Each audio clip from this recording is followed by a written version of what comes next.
नमः सिद्धेभ्यः।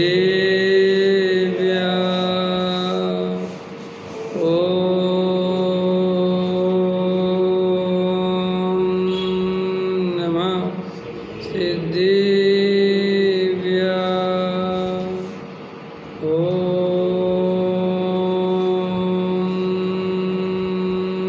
नमः सिद्धेभ्यः।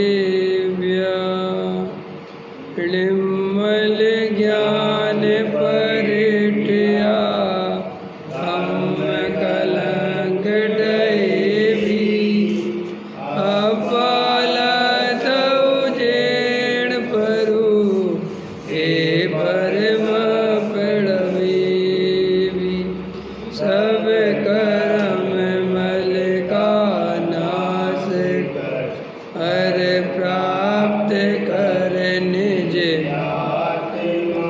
जो लीन निर्मल ध्यान में नम कर निकल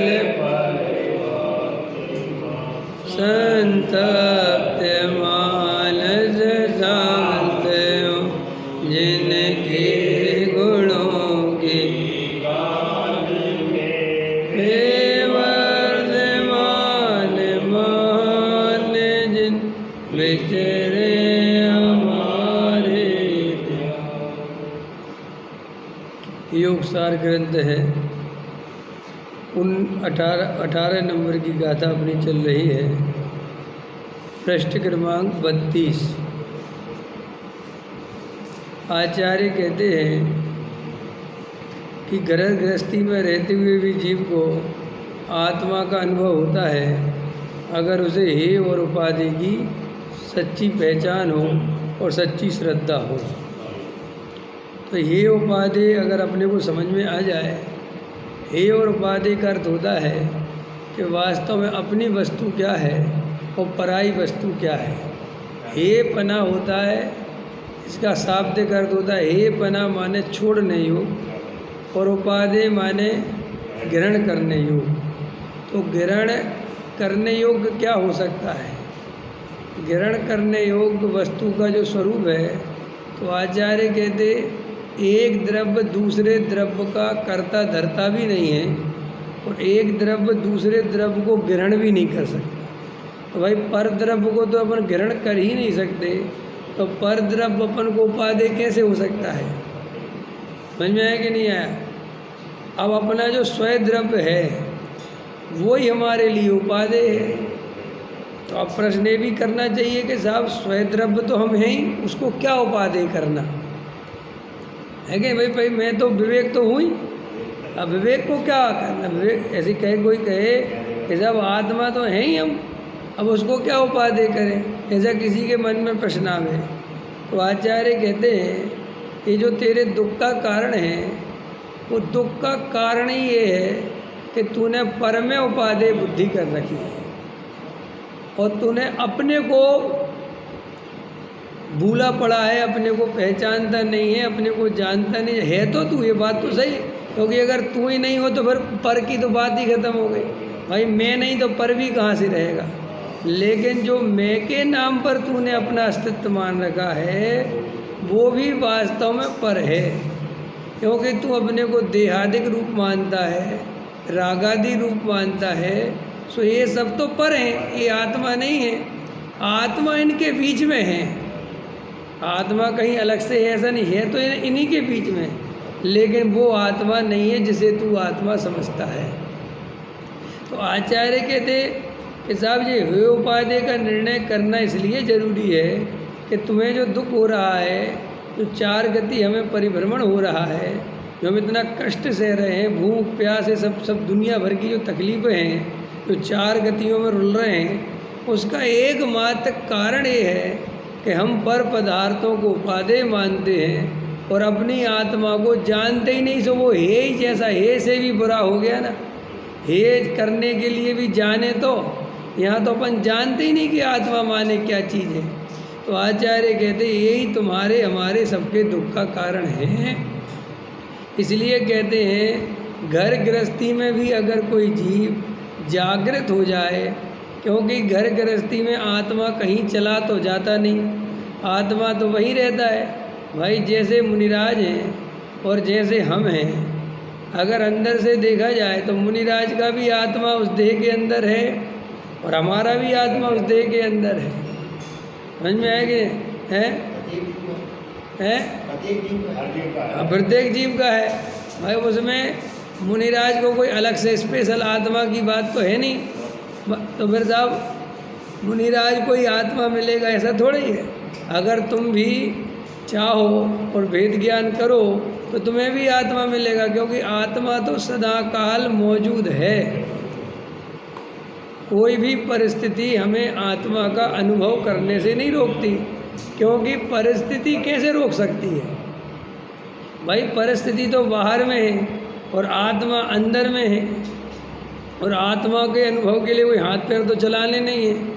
उपयोग को उपयोग में लेके शांति से उसे देखना मात्र ही तो आत्मा का अनुभव है भाई। बाहर में कोई उठापटक तो करनी नहीं।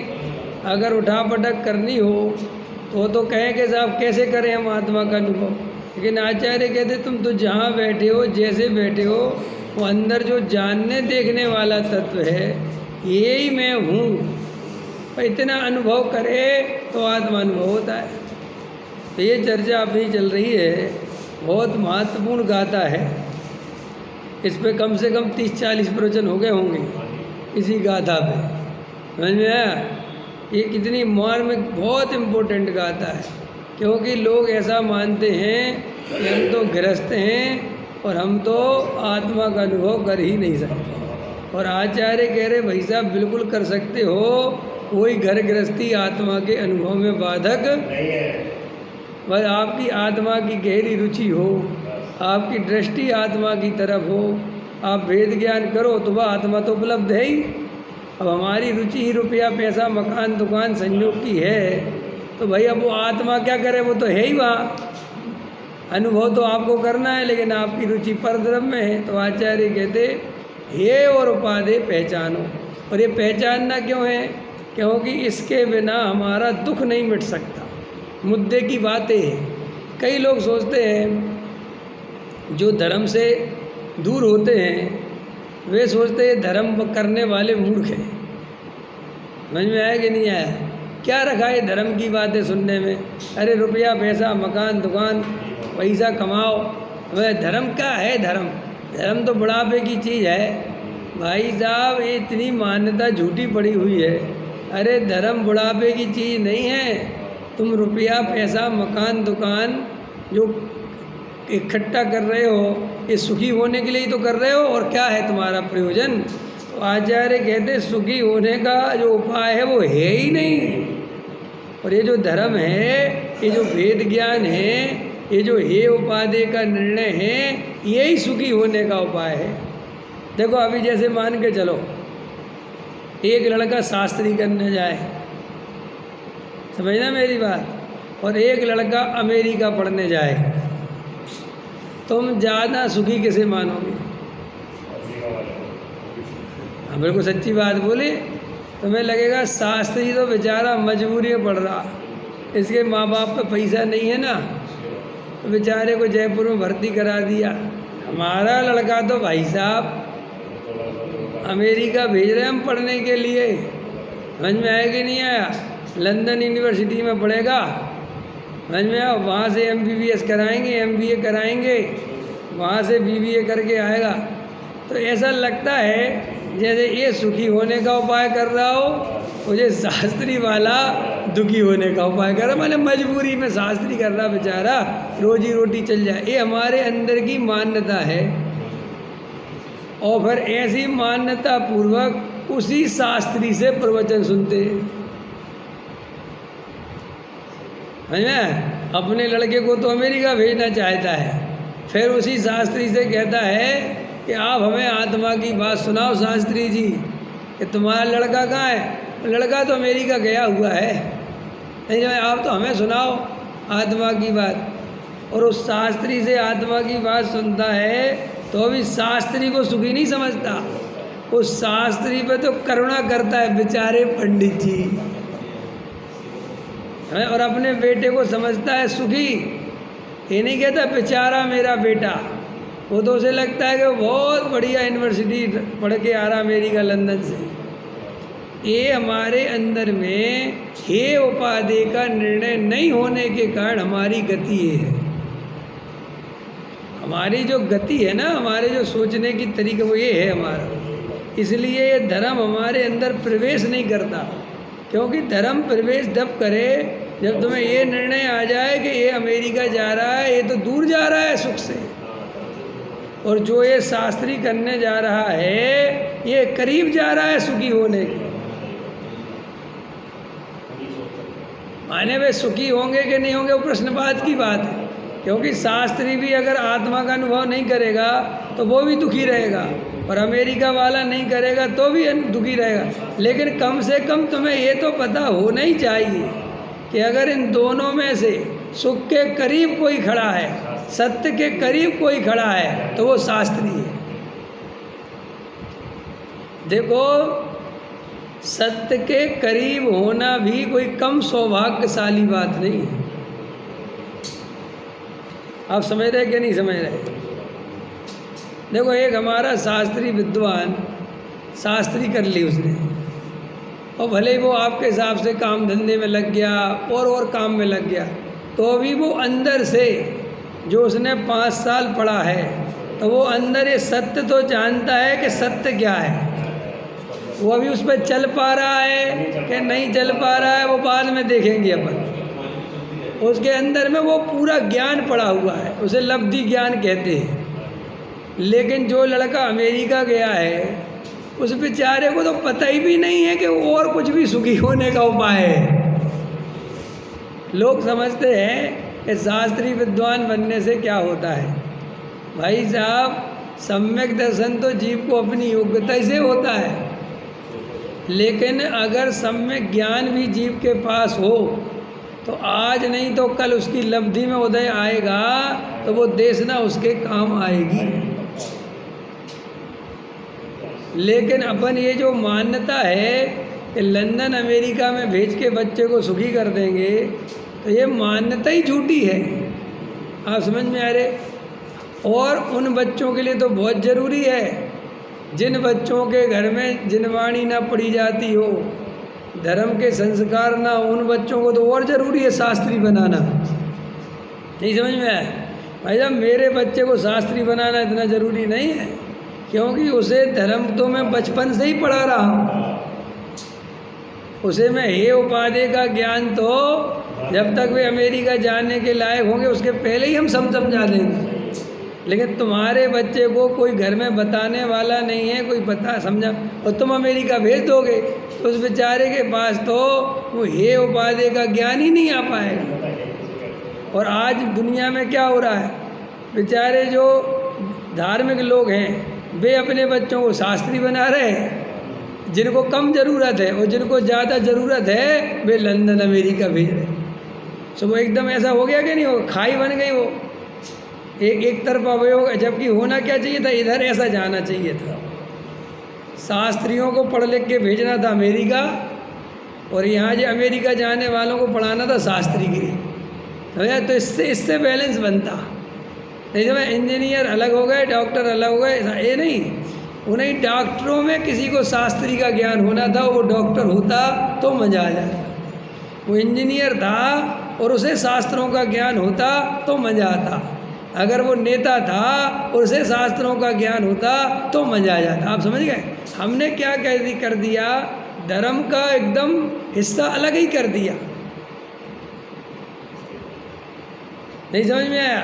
जबकि बड़े बड़े जो दार्शनिक हैं, बड़े बड़े ज्ञानी हुए हैं, उन्होंने हमेशा कहा है धर्म में राजनीति नहीं होना चाहिए, लेकिन राजनीति में धर्म हमेशा होना चाहिए।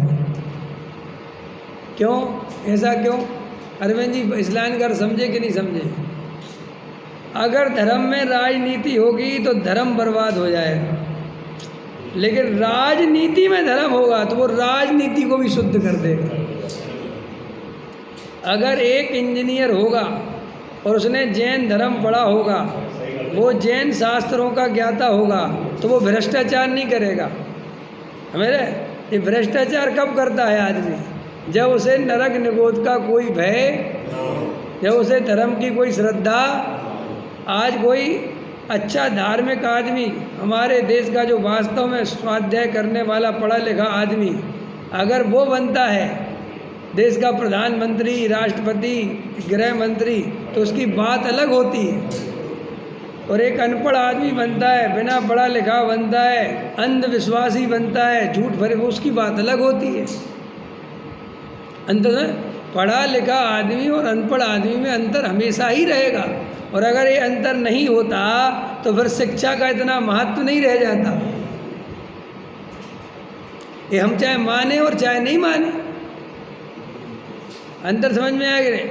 लेकिन वो शिक्षा धर्म के साथ और हो तो वो सोने पे सुहागा होती है। आज अगर हम ऐसी व्यवस्था कर सकें कि जैसे हो सकती है, और ये व्यवस्था मतलब मेरे दिमाग में है और हो सकती है कि क्या हो सकती है व्यवस्था, कि जैसे अभी जो अपन ने ब्राह्मी सुंदरी खोल रखा है, या ये ढाई दीप में भी खुला है बच्चों का, इसमें क्या हो सकता है? तरीका है कि देखो भाई, शास्त्री के विद्यालय तो जो खुले हैं वो खुले हैं, वहाँ हमें समाज को जितने शास्त्री चाहिए उतने मिल रहे हैं। अब जैसे ये ढाई दीप जैसी संस्थाएं हैं या हमारी ब्राह्मी, यहाँ क्या होना चाहिए कि साहब आप 12वीं तक तो लो पूरे धर्म के संस्कार, माने हॉस्टल में पूरा आपको जैन धर्म पढ़ाए, और आप स्कूली पढ़ाई जैसी दुनिया करती है, कोई तुम्हारा आर्ट लेकर, कोई साइंस लेकर, कोई मैथमेटिक्स लेकर, कोई कॉमर्स लेकर, तुम वो पढ़ाई वैसी ही करो जैसी दुनिया करती है।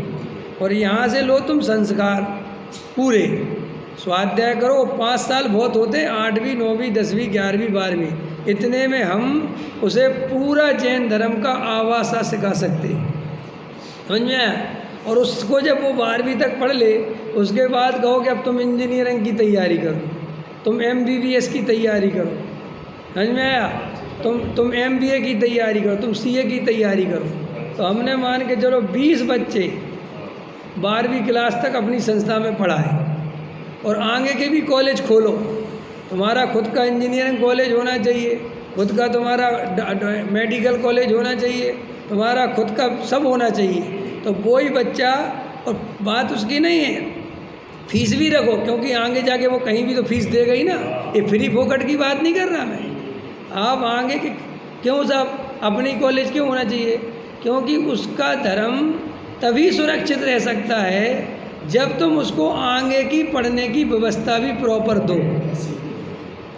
क्यों? अब तुमने यहाँ 12वीं क्लास तक तो उसको आलू प्याज नहीं खिलाए, बढ़िया जैन धर्म के संस्कार दिए, लेकिन अब वो जिस कॉलेज में इंजीनियरिंग करने गया, पता चला वहाँ तो नॉनवेज बन रहा है, तो बेचारा क्या करेगा? कैसे इंजीनियर? वो तुम कहोगे कि इससे अच्छी तो इंजीनियरिंग करो ही नहीं। तो जैन समाज हमेशा फिर समाज में पिछड़ता जाएगा, समझ में? पर क्योंकि हमारे जैनियों के इंजीनियर डॉक्टर हमारे पास होंगे ही नहीं, तो हमें ऐसे, और हमारे पास ज़्यादा संख्या है नहीं, हमारे पास ज़्यादा पॉपुलेशन थोड़ी जैनियों की। अगर हम ऐसे हिंदुस्तान में 25-50 कॉलेज भी खोल दें, 10-20 इंजीनियर के, 10-20 मेडिकल कॉलेज, तो भाई साहब अपने तो जैनी ऐसे ही पढ़ जाएंगे। और पूरी फीस रखो प्रॉपर, फीस रखने की मना ही नहीं कर रहा मैं तो, समझ में? और बढ़िया वहाँ उन मेडिकल कॉलेज में, इंजीनियर कॉलेज में, और अजैन बच्चों को मत लो, ऐसा नहीं कह रहा मैं, उनको भी लो, ये कोई मना की बात नहीं। लेकिन यहाँ पर शुद्ध सात्विक भोजन मिलेगा अगर पढ़ना हो तो। और कॉलेजों में लगता है 1 लाख रुपए साल की फ़ीस, यहाँ लगेगी 90,000 फीस, बस तुम्हें यहाँ आलू प्याज नहीं मिलेंगे। तो वे अजैन भी 10,000 के चक्कर में तुम्हारे यहाँ पढ़ने आएंगे। और सुनो, एक पीरियड उनका हफ्ते में जैन धर्म का लगाओ, जैन धर्म के नाम से मत लगाओ, उस पीरियड का नाम रखो नैतिक शिक्षा। आपका एक नैतिकता का पीरियड होगा, उसमें आप बढ़िया से बढ़िया उनको जियो और जीने दो। दया, जीवों की दया, करुणा, प्रेम, वात्सल, ये भावनाएं दो। भाई साहब कितना दुनिया में तुम्हारा जैन धर्म का प्रभावना हो जाएगी। लेकिन हमारे संत साधुओं को भी न जाने विचार क्यों नहीं आता, सबको बड़े बड़े मंदिर बनाने के, करोड़पति अरबपति, समझ में आया, मंदिर बनाने के भाव। मंदिर बनाना अच्छी बात है, बुरी बात नहीं है। और मैं तो तुम्हें मंदिर बनाने का भी तरीका बताता हूँ। तुम उसी यूनिवर्सिटी कैंपस में एक छोटा सा बढ़िया मंदिर बनाओ, अजैन भी दर्शन करेंगे, उनको भी वीतरागता सिखाओ, वो लोग कर सकते कि नहीं कर सकते। इसमें कोई कानूनी बाधा हो तो भाई पता करना, मुझे बताना। हमारी मंगलायतन यूनिवर्सिटी बनी थी ना, और चली रही है ना, पढ़ते ही लोग कितने कितने कोर्स करते हैं। ऐसी 10-20 यूनिवर्सिटी बन जाए। और ये हमारे मंदिर बहुत बन गए वैसे भी। और देखो मंदिरों में तो जितना पैसा लगाते रहो उससे होता क्या है भाई, मंदिर तो वीतरागता के लिए होता है। हमने इतना बड़ा हाल बना दिया और एक भगवान विराजमान कर दिए, हो गया मंदिर। अब इसमें तुम सोना चढ़वा दो और चांदी चढ़वा दो, वो तो भाई तुम्हारी बात है। बाकी हमारा भगवान तो वीतरागी होता है, ना वो सोना मांगता है ना वो चांदी मांगता है। और आज हमें ये दर दर भटकना हमारा बंद हो जाएगा, फिर उन्हीं इंजीनियर कॉलेज में हम नौकरी भी दे पाएंगे। फिर हमें ये सरकार के सामने नौकरी के जब फैलाने पड़ते हैं कि साहब जैनियों को कोई नौकरी नहीं मिलती, जी तुम्हारी सब व्यवस्था अपने आप तुम्हारी चेन चल जाएगी। और सरकार भी तुम्हें बड़ी सामाजिक मानेगी, तुम्हारा अस्तित्व बढ़ जाएगा कि इनके भाई इंजीनियर कॉलेज खोलते, मेडिकल कॉलेज खोलते, बढ़िया बढ़िया लोग हैं। और बोलो गलत कह रहे हैं, अच्छे हॉस्पिटल खोलो लोगों की हेल्प के लिए। अब अपन को लगता है तुम्हारा वो अहिंसा धाम खुला, बहुत काम करता है वो, आपको पता थोड़ी चाहिए। तुम्हारा रघुवरपुरे में कितना आदमी जाता है इलाज कराने। तो ऐसा नहीं है, मतलब हर चीज़ का सिस्टम है। तो जो शास्त्री बनने का सिस्टम चल रहा वो अपनी जगह चलने दो। और यहाँ डॉक्टर, क्योंकि वे शास्त्री बन के आएंगे तो वे पढ़ाएंगे किसे अगर उनको पढ़ाने वाले नहीं मिलेंगे तो। नहीं, आज हमारे देखो प्रवचन करने शास्त्री तो 1000 बन गए, लेकिन उनके प्रवचन सुनने के लिए लोग ही नहीं। आप समझ क्यों कि भाई साहब 10-20 शास्त्री बहुत होते हैं। अब साल में कभी शिविर लगता है तब जरूरत पड़ती है ज़्यादा विद्वानों। हम डेली में मंदिर में कितने जगह प्रवचन करा सकते हैं और कौन रोज़ सुनता है। तो अगर वे ही सब देखो, और उन्हीं इंजीनियर कॉलेजों में देखो, इन्हीं डॉक्टरी का जो हमें पढ़ाएंगे तो हर जगह एक शास्त्री चाहिए, उसको मैनेजमेंट में रखो, वो धर्म की शिक्षा भी देगा और वहाँ खाने पीने की शुद्धता भी रखेगा। देखो कितने सिस्टम बनेगा कि नहीं बनेगा। और हमारे पास भाग्य से अब ये 8वीं से 12वीं तक के विद्यालय तो खुल ही गए।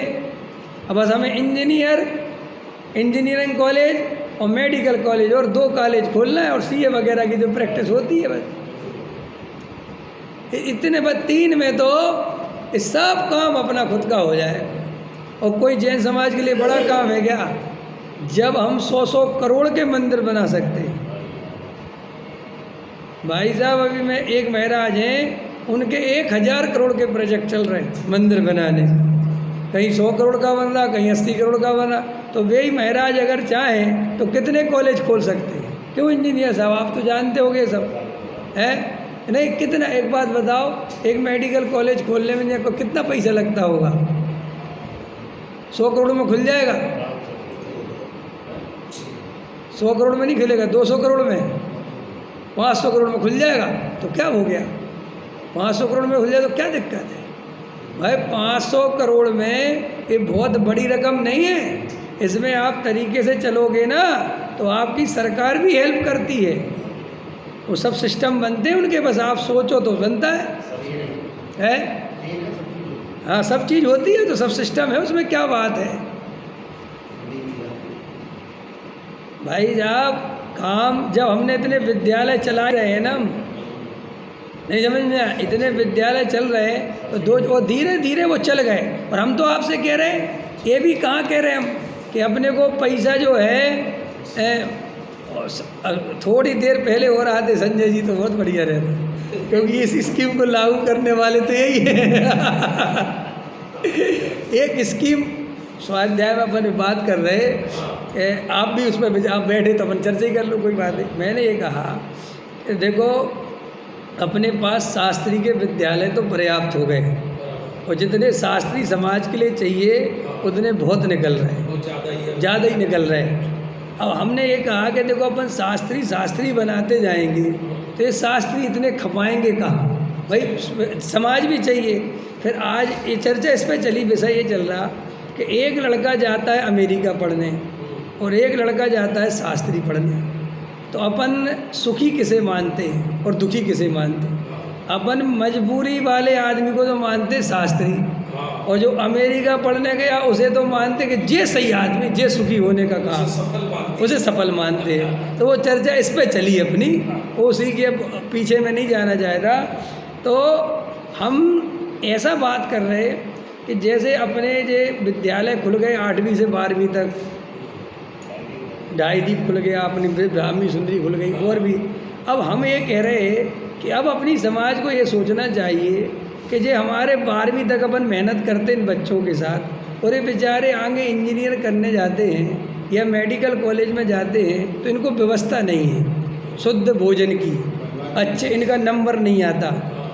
तो अपन ये कह रहे हैं कि अपनी जैन समाज संत साधु अगर जागृत हो जाएं और 10-20 मेडिकल कॉलेज और 10-20 इंजीनियरिंग कॉलेज खोल दें और प्रॉपर फीस लो, कोई फ्री नहीं, कोई दान चंदा का काम नहीं, बिल्कुल तरीके से चलेगा, और उसमें अजैनों को भी एडमिशन दो, कोई दिक्कत नहीं। आप जो उसकी वो होती ना परीक्षा करके, इंटरव्यू करके आप प्रॉपर लो, और वहाँ पढ़ा के अगर और कॉलेजों में 1 लाख फीस लेते हैं तो आप लो 90,000। बस शर्त ये हो गई कि आपको बिना आलू प्याज के शुद्ध सात्विक भोजन मिलेगा, और आपको हफ्ते में एक नैतिक पीरियड। क्रिश्चियन समाज ऐसे ही आगे बढ़ी, ऐसे ही बढ़ी। आज़ादी के बाद उन्होंने हॉस्पिटल बनाई और स्कूल खोली, बस। और आज सबसे बेस्ट स्कूल क्रिश्चियनों की माने जाते हैं। और आपको जानकर एक आश्चर्य होगा, हमारे देश में सबसे कम वे ही थे, सबसे कम वही थी, क्रिश्चियन ही, उनका कोई विचारों का अस्तित्व ही नहीं था, और आज उनका ही सब कुछ है शिक्षा के क्षेत्र में। तो भाई साहब, ये शिक्षा के क्षेत्र में 2 काम जैन समाज को करने चाहिए।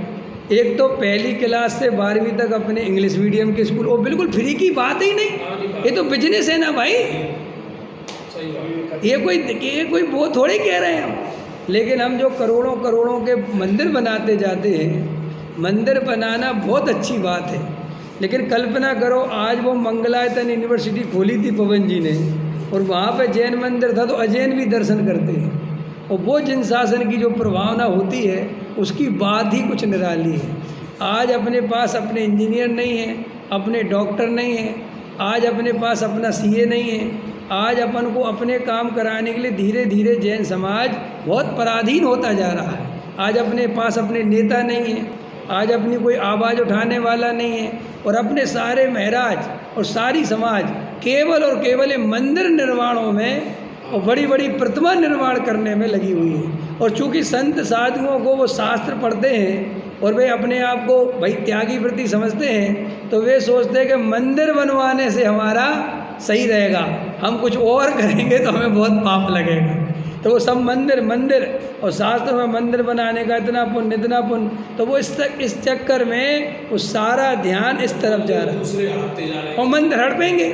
देखो एक बात बताओ, आज अपन यहीं प्रवचन कर रहे, इतने ही आदमी बड़ी मुश्किल से सुनने मिलते हैं, ठीक है। अब इनके सबके बच्चे तो कोई डॉक्टर वो मतलब पढ़ रहे हैं, बिजनेस कर रहे हैं, अब उनकी तो धर्म की रुचि होगी नहीं।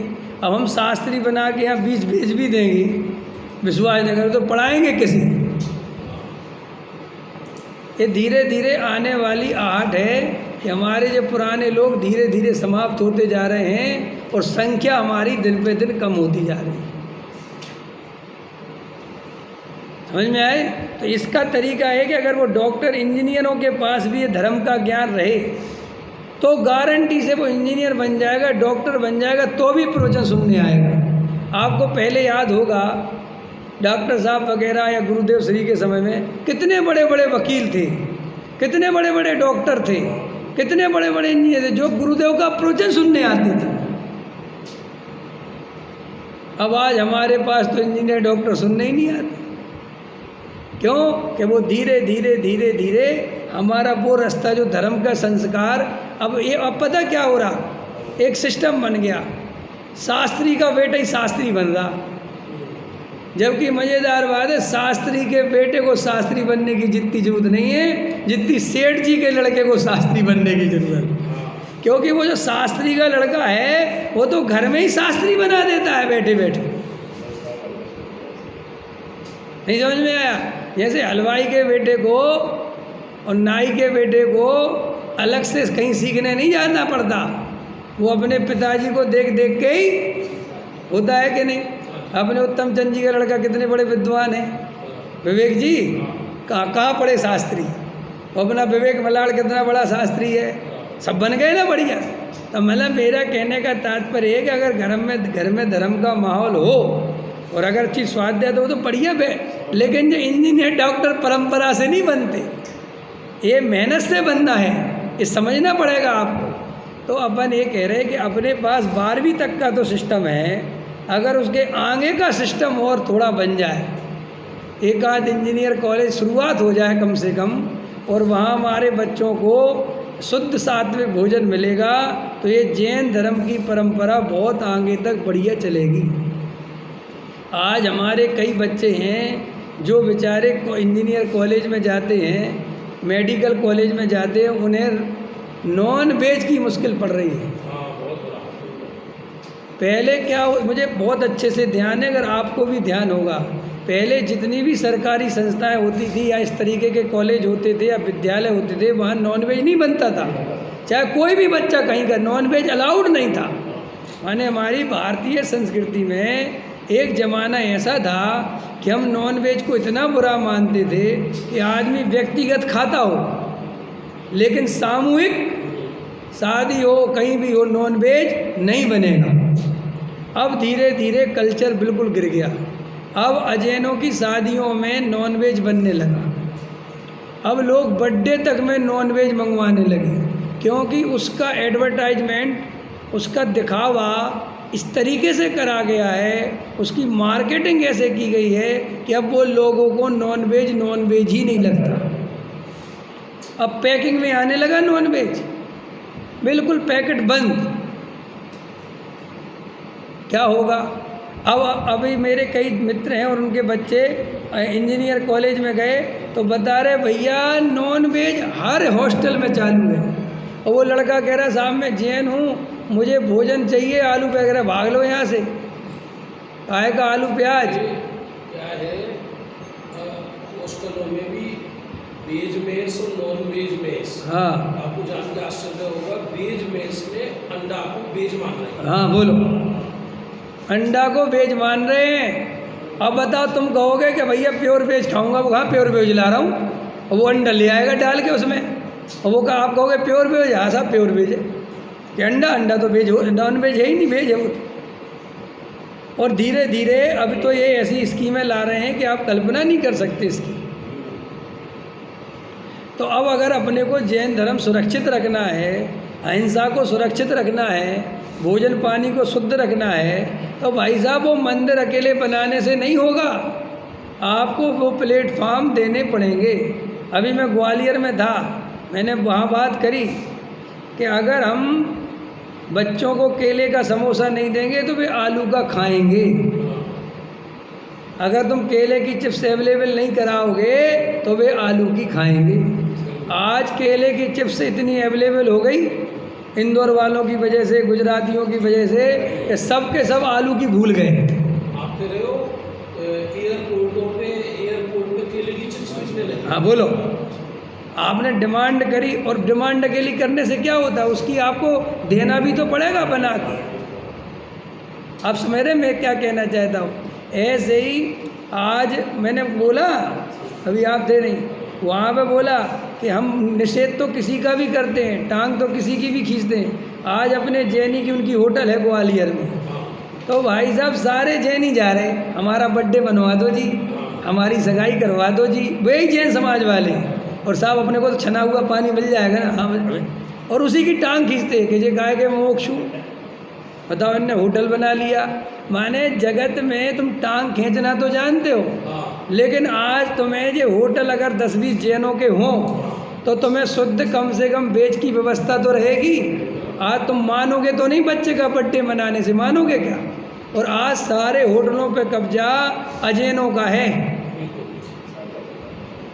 जाओ आप दिल्ली में सर्वे करवा लो, कितने होटल जैनों के हैं मुझे बता देना।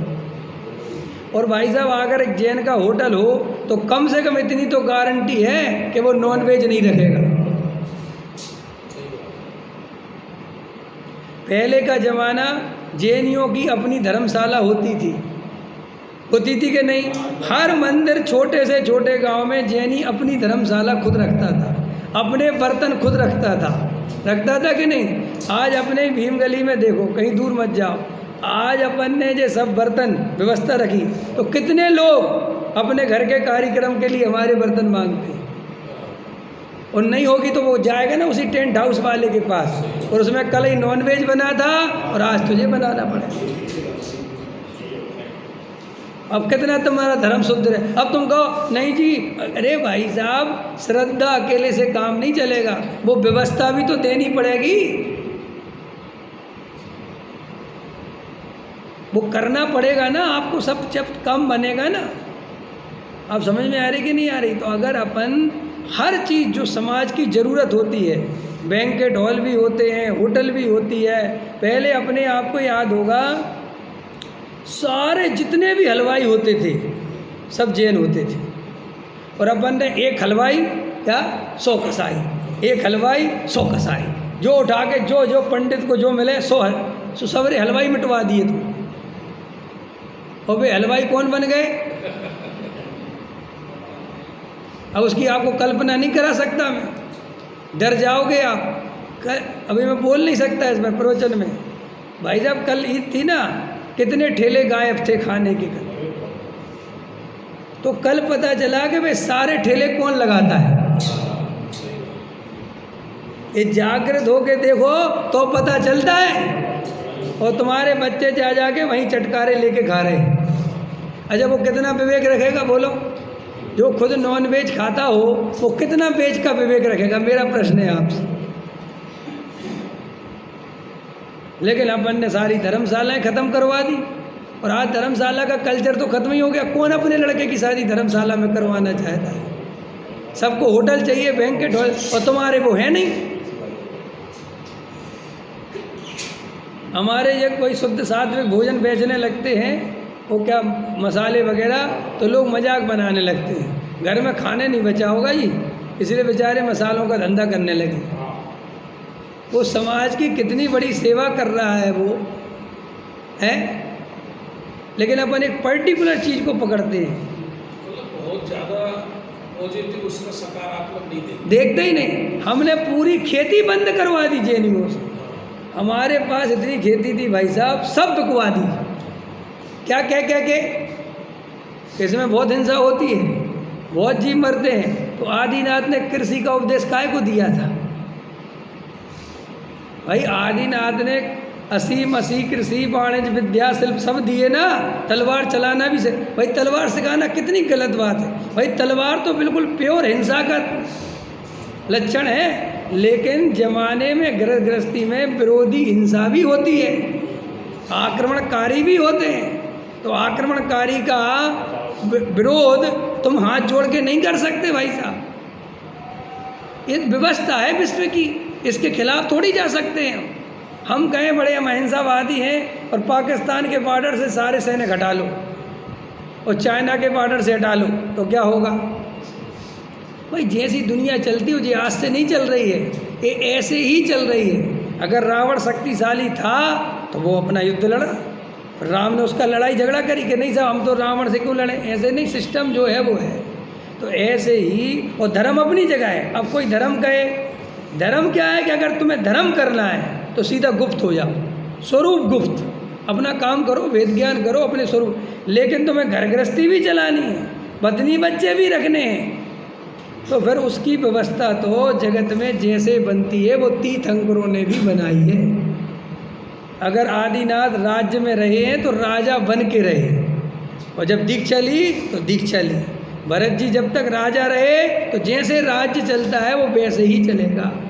तो इसलिए अपन को जैन समाज को 2-4 चीज़ों में जागने की बहुत ज़रूरत है।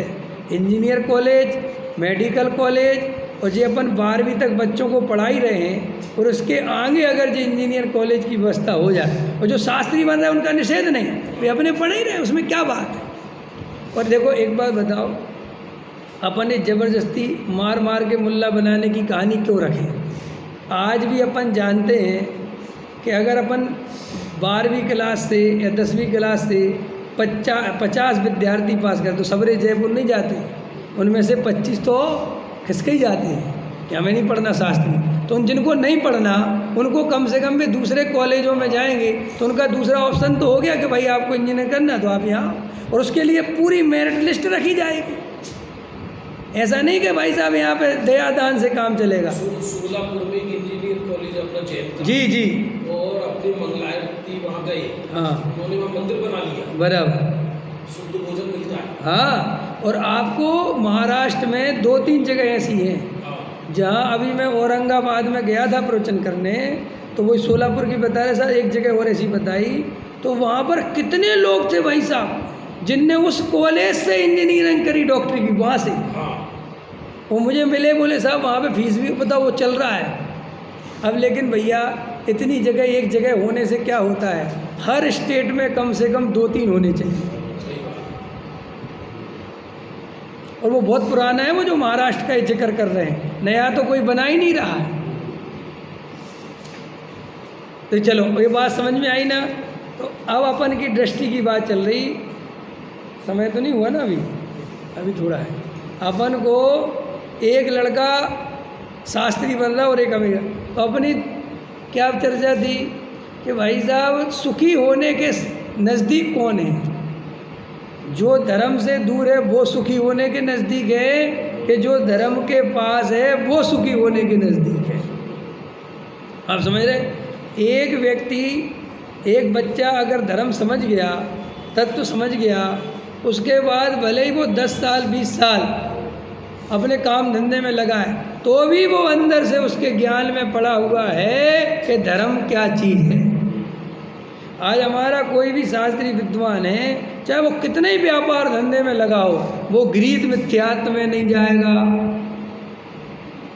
जमीकत नहीं कर, कितना ही बड़ा व्यापार करता हो, रात्रि भोजन नहीं करेगा, अजैनों के साथ संबंध नहीं, देखो कितनी, और गारंटी से वो 10-20 बरस बाद वापस स्वाध्याय में लौट के आएगा। मैंने ऐसे कितने अपने विद्वान देखे जो 20 साल गायब रहे और वापस रिटर्न 30 साल बाद आए और बोले भाई साहब मैं आ गया, गले लगा लूँ। कि क्यों, कहाँ भटके थे कि कुछ समय के लिए मेरी परिस्थितियाँ बहुत बुरी थी तो मैं नहीं आ पाया, और वापस वो 2-4 दिन में ही रहा और उसका पूरा ज्ञान वापस क्लियर हो गया, और 6वें दिन तो भाई साहब प्रवचन करते हुए। हमारे आपके मित्र है ना, आपके क्लासमेट विकास जी, सागर, अच्छा हाँ, विकास जी, हाँ, वाले, हाँ, वो बहुत बड़े व्यापारी हैं आज की डेट में, बहुत बड़ा व्यापार है। हमारे वो बहुत अच्छे मित्र भी हैं और मुझे अब अपना गुरुजी मानते हैं। तो हम दोनों उनसे बात करते हो कि देखो, मैंने कहा आप सीनियर विद्वान हो मेरे, तुम आप ऐसा, अरे बोले मैंने सब छोड़ दिया। मैंने कहा तुम जिस दिन जागोगे ना उसी दिन लौट के 1 मिनट में आ जाओगे, क्योंकि ज्ञान, लब्धि ज्ञान से कोई चीज़ चली थोड़ी गई, वो तो पूरी की पूरी भरी पड़ी हुई है। वो 1 मिनट में आएगा, 2-4 दिन में सब वापस आ जाएगा। तो जिन वाणी का ज्ञान, वस्तु स्वरूप का ज्ञान कभी निरर्थक नहीं जाता।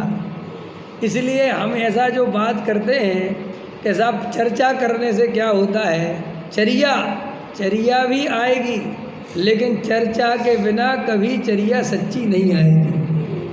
चर्चा के बाद चर्या लेट तो आएगी, लेकिन आएगी तब सच्ची आएगी। कल ही डॉक्टर साहब का प्रवचन था कि अब आजकल एक हवा चल गई है कि चर्चा ही चर्चा करते हैं, कुछ करते वर्ते तो हैं नहीं। समझ में आया कि नहीं आया? तो बोले साहब क्या करें पहले ही बताओ। कल इतना बढ़िया प्रवचन था, जब दया दान पूजा भक्ति का परिणाम और जड़ की क्रिया जीव कर सकता है कि नहीं कर सकता, पहले नक्की करो। अपन की 2 दिन में यही चर्चा चल रही ना कि अपन देह की क्रिया कर सकते कि नहीं कर सकते, पहले ये नक्की करो। अगर नहीं कर सकते, पूजा अपन कर सकते कि नहीं कर सकते, बोलो। अरे जी कर सकते कि नहीं कर सकते? तो नहीं कर सकते, उसके बाद प्रश्न पूछता है कि ये बात तो सही कह रहे पंडित जी कि नहीं कर सकते, लेकिन ये बताओ पूजा करनी चाहिए कि नहीं। कल ये दादा ले रहे थे क्या क्या कि इतनी रामायण पढ़ाई, एक द्रव्य दूसरे द्रव्य का करता धरता, एक थाली का माल दूसरी थाली में जीव डाल ही नहीं सकता। फिर कहता ये बात तो बिल्कुल परम सत्य डॉक्टर साहब, लेकिन एक बात तो बताओ पूजा सामग्री से करनी चाहिए कि नहीं। ऐसा हो रहा है कि नहीं? बंडी ये तो बात सही है कि पुण्य है, ये तो परम सत्य है, बंद का कारण है, लेकिन ये तो बताओ अशुभ से तो अच्छा है ना। वो अंदर में ये कचास नहीं निकलती, इसलिए अपने को सम्यक दर्शन की प्राप्ति नहीं होती। ये सम्यक दर्शन की प्राप्ति नहीं होने का कारण कुछ और नहीं है, हमारे अंदर जो भूल पड़ी है, वो भूल बार बार बताने पर भी वो श्रद्धा नहीं पलटती। समझ में आया? कल अपन ने क्या चर्चा आई थी, ये जो विशेषण दे रहे हैं, शांति का तू सागर है, अनंत पुरुषार्थ अर्थात वीर्य से भरा है, स्वच्छता का धाम है, अनंत गुणों में से प्रत्येक गुण की प्रभुता से भरा तू प्रभु है। ऐसा भगवान का अनंत काल से जिसके त्याग बरतता था, उसे उसका श्रद्धा ज्ञान में ग्रहण हुआ, और अनंत काल से जिन रागादि पुण्य परिणामों को करने लायक मानकर ग्रहण किया था, उनका त्याग हुआ। अब ये बात कैसे समझ में आएगी? ये बात यहाँ से 6 उपसम में समझ में आएगी, लेकिन इस श्रद्धा में कैसे बैठेगी?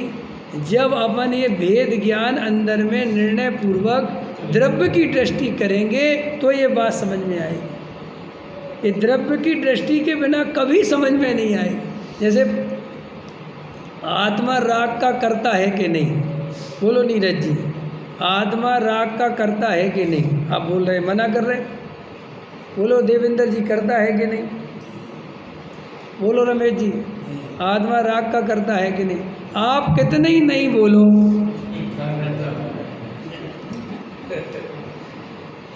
समझ में आया? और कितने ही आगम प्रमाण दो कि साहब आपको मैं 10 गाथाएं सुना सकता हूँ जहाँ आचार्य कुंद देव ने लिखा है कि राग का करता था, लेकिन अंदर में 100% लगता है कि ये परिणाम तो मेरे ही हैं और मैंने ही किए। ये प्रॉब्लम क्यों है? बोलो ये प्रॉब्लम क्यों है? यहाँ कह रहे हैं कि तुम व्यापार नहीं कर सकते, जड़ की क्रिया नहीं कर सकते, और अंदर में 100% लगता है कि मेरे बिना क्रिया नहीं हो सकती। ये प्रॉब्लम, ये बीमारी है ना, ये क्यों है? बता सकता है कोई क्यों है ये बीमारी? 20 साल से सुनने के बाद भी ये बीमारी हमारी ठीक क्यों नहीं होती? बताओ अमित। क्योंकि मैंने कल बताया है, परसों भी बताया है, लेकिन जब मैं इस तरीके से फिर बोलता हूँ तुम फिर अटक जाते हो। हाँ बहुत अच्छा बताया। वेद ज्ञान तो किसने मना किया कि मत करो? नहीं किया, पता है अपनी भूल, और फिर भी वही भूल पता होने पर भी रोज़ सुनने बैठ जाते हैं कि फिर बताओ पंडित जी हमारी भूल। क्यों नहीं पहुंच पाते? कहाँ जाना है? वहाँ तक कहाँ है? कोई वो अंदर सम्य शिखर के पहाड़ पे थोड़ी ही आत्मा।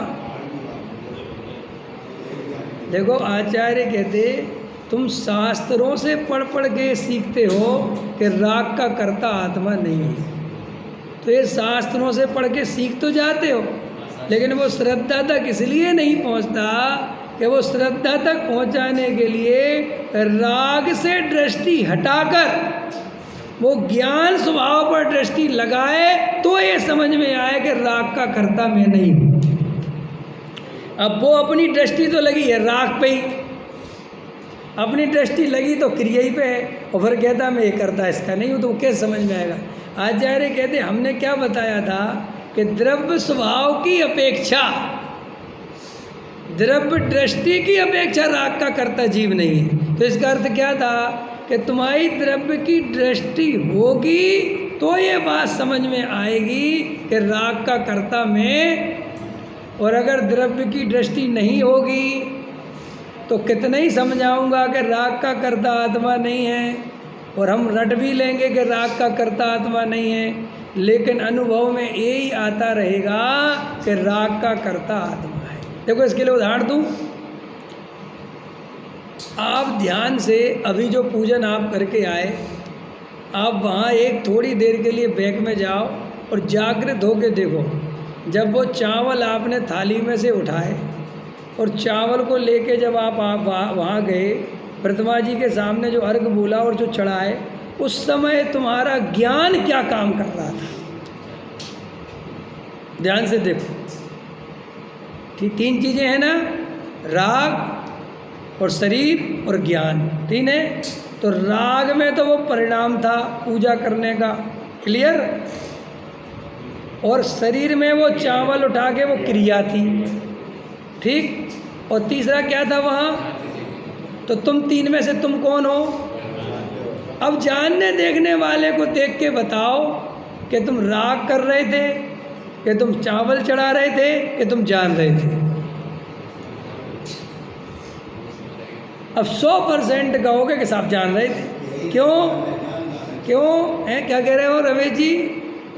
मुझसे कहो।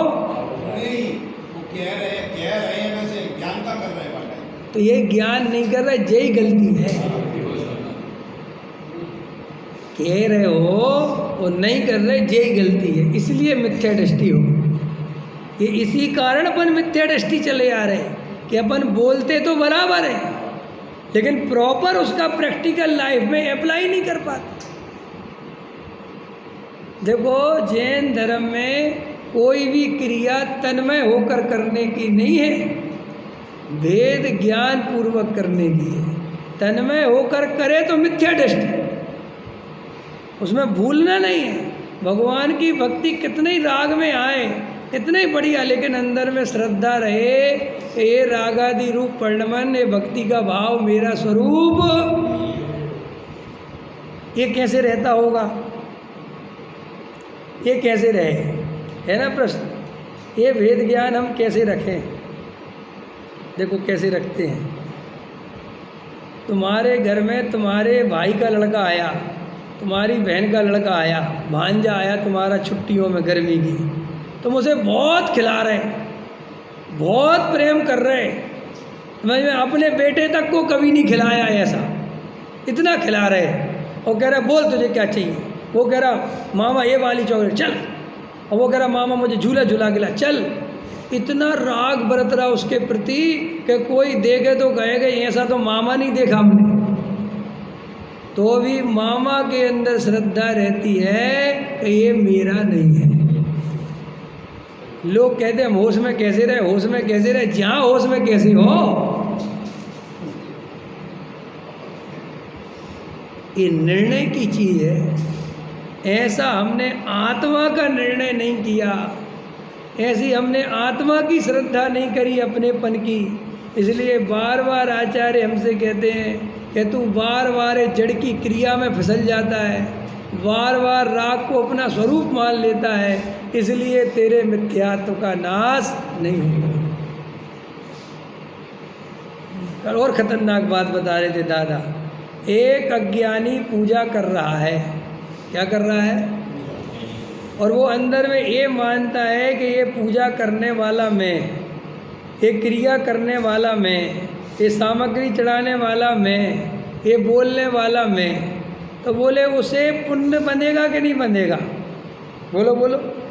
अब तो जल्दी कह दो नहीं बनेगा। नहीं बनेगा ना भाई, क्योंकि मंद कसाय का भाव, पूजा पाठ का भाव पुण्य तो बनेगा। तो वो कह रहे थे कि पुण्य तो बनेगा उसे, कि नहीं बंधेगा वो बाद में डिसाइड करेंगे, क्योंकि अगर परिणाम खोटे रहे, व्यापार की तरफ लगा रहा, तो वो पुण्य भी नहीं बनेगा। लेकिन मान के चलो अच्छे भावों से उसने किया तो पुण्य बनेगा। लेकिन साथ में जो मान्यता मिथ्यात्व की है, उसके कारण उसे अनंत पाप मिथ्यात्व का उसी समय बंध रहा है। कितना पाप? किसका? और आपको पता है, सबको हिंसा के पाप का फल पता है, झूठ के पाप का फल पता है, चोरी का, परिग्रह का, कुशील का, लेकिन मिथ्यात्व के पाप का फल क्या है बताओ? मिथ्यात्व के पाप का फल भी कुछ होगा कि नहीं? निगोद।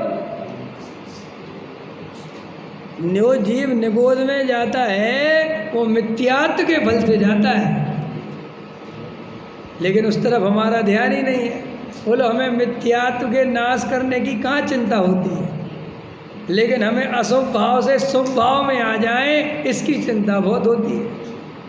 तो वो कल ले रहे थे, अब इसकी जगह है एक दूसरा सम्यक दृष्टि जीव है, और उसने कोई सामग्री से पूजा नहीं करी, समझ में आया? और बिल्कुल वो ऐसा ही खड़ा रहा, लेकिन उसको 100% निर्णय है, वेद ज्ञान है, तो उसके पुण्य बंध रहा कि नहीं बंध रहा? लेकिन उसको अनंतानुबंधी मिथ्यात्व का और अनंतानुबंधी 41 प्रकृतियों का बंध नहीं हो रहा उसी समय।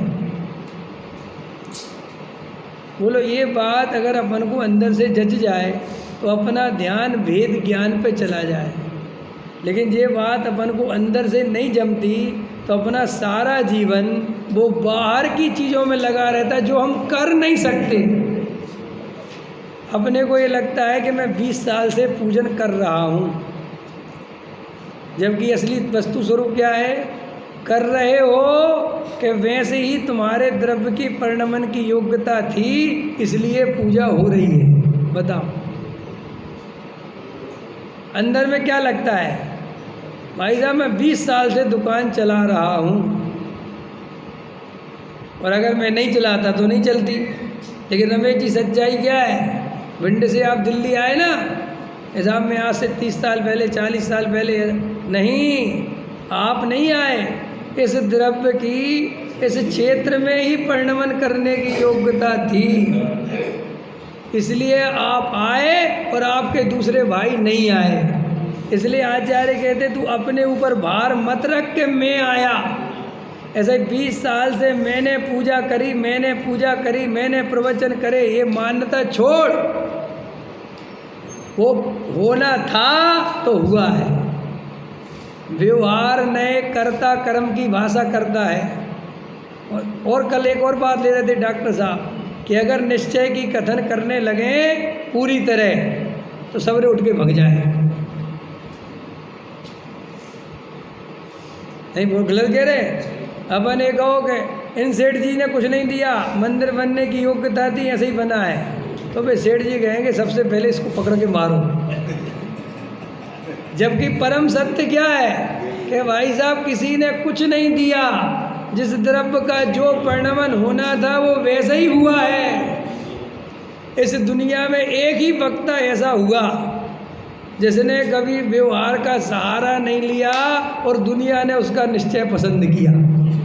वो है पूज्य गुरुदेव श्री कान्जी स्वामी। हम तो उनमें से हैं कि अगर ज़्यादा निश्चय का सहारा ले ले तो हमारी कुर्सी हटा दे। आया समझ में कि नहीं? तो भाई साहब, अपन को वो निश्चय की बात ही सम्यक दर्शन करा सकती है, ये व्यवहार की बात सम्यक दर्शन नहीं करा सकती। व्यवहार अपनी जगह है, निश्चय अपनी जगह है। इसलिए जो श्रद्धा के लायक विषय है वो तो निश्चय का है, और जो व्यवहार का विषय है वो जाना हुआ प्रयोजनवान है। जाना हुआ माने जिस द्रव्य का जो परिणमन जैसा, जिस निमित्त, जिस काल में जैसा होना है, बस उसे हम जान ही सकते हैं, उसमें हेर फेर सहजान।